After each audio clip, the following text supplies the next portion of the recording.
हम विश्वास करना चाहते हैं जादू में, इसीलिए चल रहा है। हम ऐसा चाहते हैं कि there is magic in life. वो ठीक है कि मैजिक का मतलब है कि ज़िंदगी में अचानक ऐसे बदलाव आए हाँ, जो ज़िंदगी को सीसॉ जैसा बना दें, या कुछ ऐसा जो हमारी शक्तियों के परे है, जो फेथ या रिलीजन भी यही कर रहा है ना, कि हम जो आदमी कुंभ में जाता है अपनी सारी समस्याओं की गठरी साथ में लेके, क्योंकि वो मानता है कि मुझसे बड़ी एक शक्ति है जी, जो मेरी समस्याओं को सुलझा सकती है, और वो उस शक्ति का होना रेलेवेंट नहीं रहता है, उसमें मान्यता भरोसा शक्ति देती है मुझे कि मैं आगे कुछ कर पाऊंगा, और शायद वो मेंटली हमको प्रिपेयर करता है। बट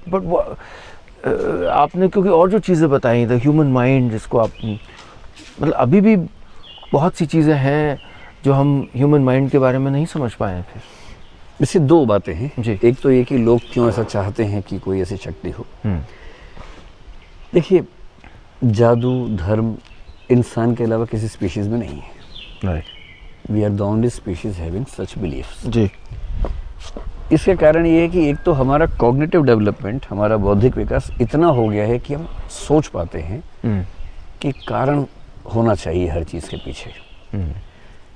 अब जैसे एनिमल्स को ये नहीं समझ में आता कि कारण क्या चीज़ है, वो कॉजेशन नहीं समझते।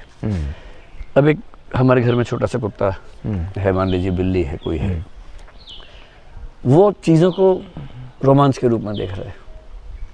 बहुत बेसिक लेवल पे कॉजेशन समझ में उसको आना शुरू हुआ है कि जैसे बेल बजी पावलोवियन फिर आया, हाँ, जो पावलोव ने किया उतना समझ में आता है। राइट। पर वो उस लेवल तक नहीं सोचता कि मैं हूँ, मेरा भी कारण होगा, ये घर है, इसका भी कारण होगा, कारण क्या होगा, कारण को कार्य से बड़ा होना चाहिए। आप पानी से बर्फ बना सकते हैं, पानी से तेल नहीं बना सकते, तो कारण कार्य की नेचर सेम होनी चाहिए, इतना वो नहीं सोचेगा। 70,000 साल पहले ह्यूमन बींग्स पहली बार कॉग्निटिव रिवॉल्यूशन के लेवल पे आई।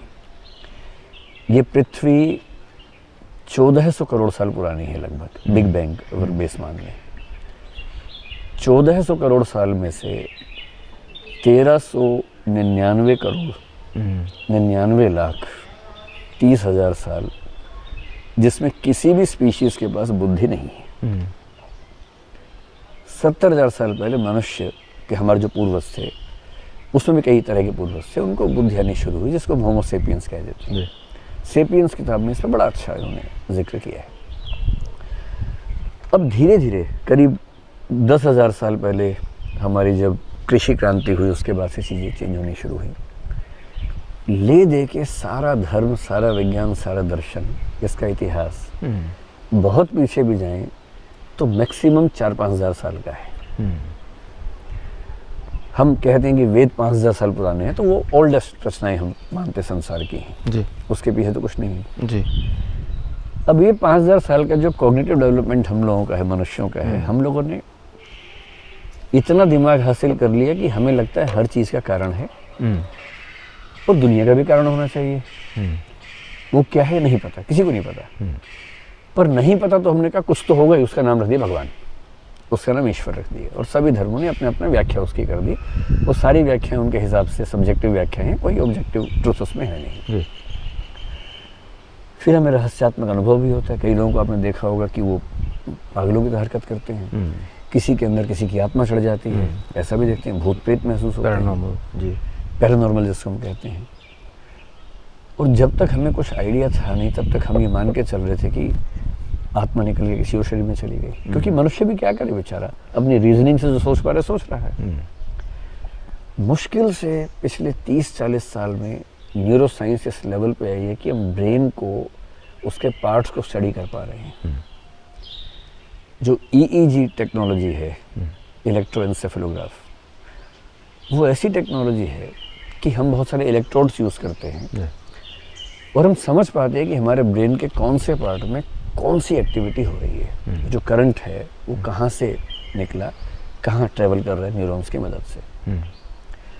अब पहली बार हमें ठीक से पता है कि हमारी याददाश्त दिमाग के इस हिस्से में है, हमारे मौलिक विचार दिमाग के इस हिस्से में हैं, हमारी जो रीजनिंग है वो दिमाग के इस हिस्से में है, क्रिएटिविटी सारा पता है। पहली बार पता लगा, अभी भी उसके अंदर के रहस्य नहीं सुलझे हैं, लेकिन हाँ मोटा मोटा पता लग गया है। लेफ्ट हेमिस्फीयर जो है वो जनरली लॉजिकल कामों के लिए है, राइट वाला क्रिएटिव कामों के लिए है। अब सोचिए कि एक एक्सपीरियंस मिस्टिसिज्म है, मैं आजकल इस पे पढ़ रहा हूँ, मैंने कम से कम 10 किताबें रखी हुई हैं पढ़ने के लिए। एक किताब 4 दिन पहले मंगवाई है, 19 ways to look at consciousness, वो बड़ी इंटरेस्टिंग किताब है, मैंने पढ़नी शुरू की है। मैं 6 से 8 महीने में कॉन्शियसनेस पर एक वीडियो बनाने वाला हूँ। पहले मैं सारा स्टडी कर रहा हूँ, धर्म कर चुका हूँ स्टडी, दर्शन कर चुका हूँ, विज्ञान कहाँ तक पहुँचा है वो स्टडी कर रहा हूँ मैं।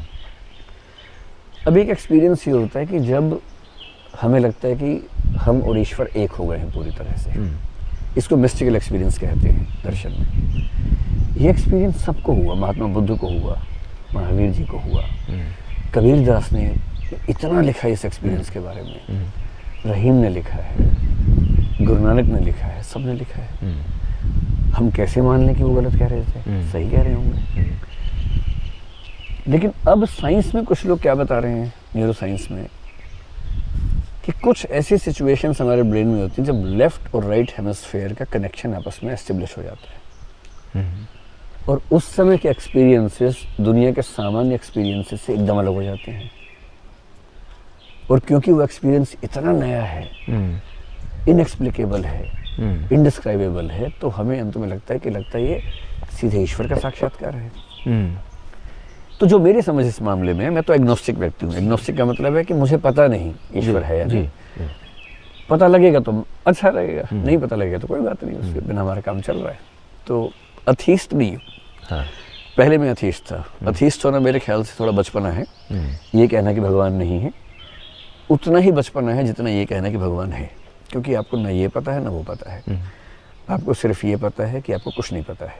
तो ईमानदारी कोई शक्ति है, होनी चाहिए, कोई ताकत चला रही है जो दुनिया, कोई शक्ति होनी चाहिए निश्चित रूप से, लेकिन उसको जानने में शायद 10,000 साल लग जाएंगे। हाँ, और हमारे जीते जी तो नहीं होने वाला, इतना हम मान के चल सकते हैं। यही मेरा ये भी मानना है कि जी कोई कोई तो है जी। सॉरी हाँ।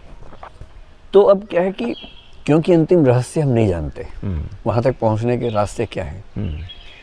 एक रास्ता है विनम्र रास्ता, कि तुम जो भी हो, हम तुम्हारे दास हैं, स्वामी हैं, कृपा करो, दया करो, हम तुम्हारे ही हैं, ये धर्म है। और धर्म का रास्ता जनरली विनम्रता का, डिवोशन का, आत्म जिसको बोलेंगे कि खुद को दांव पे लगा देना। वो बराबरी का रिश्ता नहीं है, बराबरी का, वो एक टू द मास्टर ड्रेसिंग, खुद को छोटा मानना। जी जी। कहीं कहीं बराबरी का, जैसे हिंदी भारतीय परंपरा में आप देखिए नवधा भक्ति की बात होती है, उसमें सख्य भक्ति भी है, प्रेमा भक्ति भी है। हाँ, इसलिए कृष्ण की भक्ति जब राधा करेंगे तो वो दास्य भाव से नहीं करेंगे। तुलसीदास जब राम की भक्ति करेंगे तो क्या बोलेंगे, राम सो बड़ो है कौन मोसो कौन छोटो, राम सो खरो है कौन मोसो कौन खोटो। तो मुझसे कोई खोटा नहीं है, मुझसे कोई छोटा नहीं है, राम से बड़ा कोई नहीं है। और जब कबीरदास भक्ति करेंगे राम की, तो कहीं कहीं तो बोलते हैं वो भी, मैं तो कूता राम का मोतिया मेरा नाम, गले राम की जेवड़ी जित खींचे तित जाऊं, कि मैं तो राम का कुत्ता हूँ, जहाँ खींचेंगे मैं चला जाऊंगा, मेरा नाम मोतिया है। पर जब वो इश्क वाले मूड में आते हैं, तो चाहे वो हो, चाहे सूफी लोग हों, चाहे सूरदास के यहाँ राधा कृष्ण की बात हो, फिर भगवान से प्रेम का संबंध बनता है। और जब राधा कृष्ण की बात कर रहे हैं तो वहाँ फिर वो दास्य वाला भाव नहीं है। या कबीर जब कह रहे हैं कि जो बिछड़े हैं पियारे से, भटकते दर बदर फिरते, हमारा यार है हम में, हमन को इंतजारी क्या। तो ये जो भाव है ये बराबरी का भाव है। और भारतीय परंपरा तो इतनी कमाल की है, उसमें आप भगवान को छोटा बच्चा बन के भक्ति कर सकते हैं।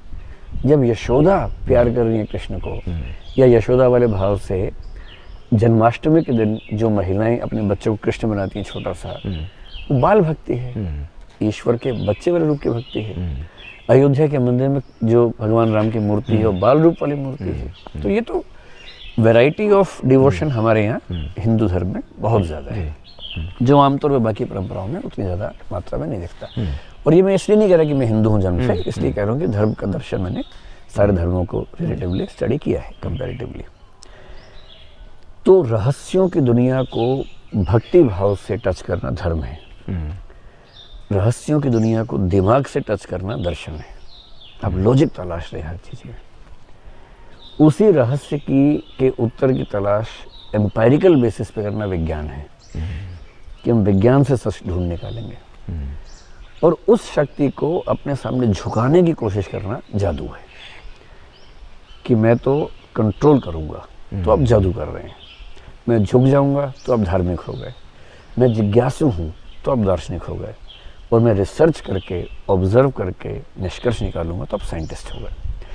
इसलिए जादूगर, साइंटिस्ट, दार्शनिक और धार्मिक व्यक्ति चारों की मूल समस्या एक ही है, उस उत्तर की तलाश, और उनकी बेसिक ज़रूरत अलग है। जैसे धार्मिक व्यक्ति को बहुत फ़र्क पड़ता नहीं कि अंतिम सत्य क्या है, उसको उस सुकून से मतलब है जो ये मानने से मिल जाता है कि भगवान है। वो चाहता है कोई बड़ी ताकत हो, मेरा काम चल जाए, मैं उसकी पूजा पाठ कर लूँ, मुझे तसल्ली रहे कि मेरे साथ वो है, मैं खुश हूँ। पर ये भी है कि आज से 100 साल पहले अगर किसी को टीबी होता था तो एक ही रास्ता बचता था कि मंदिर जाओ या चर्च में जाओ, भगवान से प्रार्थना करो। अब लोग डॉक्टर के पास जाते हैं। जहाँ जहाँ साइंस ने हमारी असुरक्षाएं दूर कर दी, वहाँ वहाँ ईश्वर नहीं, डॉक्टर काम आता है। लेकिन जहाँ डॉक्टर नहीं कर पा रहे वहाँ ईश्वर काम आता है। तो ये भी डॉक्टर और ईश्वर के बीच का झगड़ा भी है। और हो सकता है कि आज से 100, 500, 1000 साल बाद स्थिति आ जाए कि लगभग हर मेडिकल इशू का समाधान हॉस्पिटल में ही हो जाए। बायोटेक्नोलॉजी से, डिज़ाइनर बेबी से वो चीज़ें हों, यूजेनिक्स से हों। 100-150 साल बाद ये हो सकता है कि बच्चे के जन्म से पहले ही कुछ जेनेटिक इंजेक्शंस उसकी माँ को दिए जाएं और बच्चा ऐसा हो कि वो स्वस्थ ही होगा। मेडिकल साइंस जिस गति से आगे बढ़ रही है, जी। पता नहीं भविष्य में क्या क्या होने वाला है। पर जो भी होने वाला बहुत इंटरेस्टिंग होने वाला है। हाँ। जो हम तो नहीं देख पाएंगे, लेकिन जो भी देखेगा